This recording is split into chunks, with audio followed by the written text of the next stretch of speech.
Kebijakan pemerintah pusat melalui surat keputusan bersama SKB 3 Menteri yaitu Menteri Perumahan dan Kawasan Permukiman, Menteri Dalam Negeri serta Menteri Pekerjaan Umum ditindaklanjuti PJ Bupati Buleleng Lihat Nyana.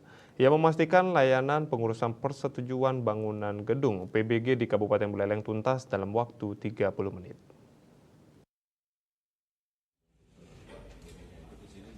PJ Bupati Lihat Nyana pastikan layanan PBG di Buleleng 30 menit tuntas dan gratis. Hal ini merupakan upaya pemerintah dalam memberikan layanan yang cepat, mudah, dan pasti. Sesuai dengan SKB 3 Menteri, proses pelayanan pengurusan PBG harus dipercepat, utamanya untuk masyarakat berpenghasilan rendah MBR. Oleh karena itu, Pemkab Buleleng telah mempersiapkan semuanya, mulai dari sistem aplikasi dan melakukan simulasi berkaitan dengan percepatan pelayanan ini.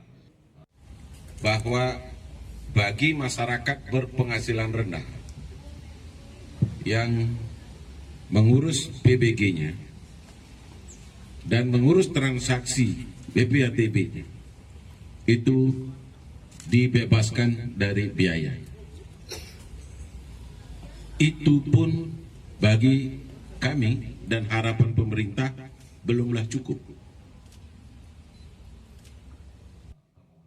Selain biaya pengurusan PBG, biaya perolehan hak atas tanah dan bangunan BPHTB juga gratis. Salah satu pemohon PBG, Putu Tresna Hendrawan, menyebutkan bahwa pelayanan saat ini sudah sangat cepat dengan waktu total 30 menit dalam pengurusan semuanya via sistem sehingga diketahui berkas yang perlu dilengkapi.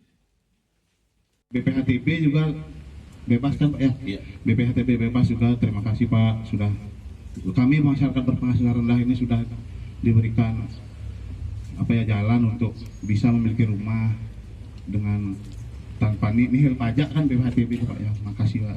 Terima kasih. Penggratisan PBG dan BPHTB juga amanat dari SKB 3 Menteri khususnya untuk MBR. Kebijakan tersebut juga sudah dituangkan dalam Peraturan Bupati Perbub Buleleng nomor 39 dan 40 tahun 2024. Yasri Yuli, Bali TV.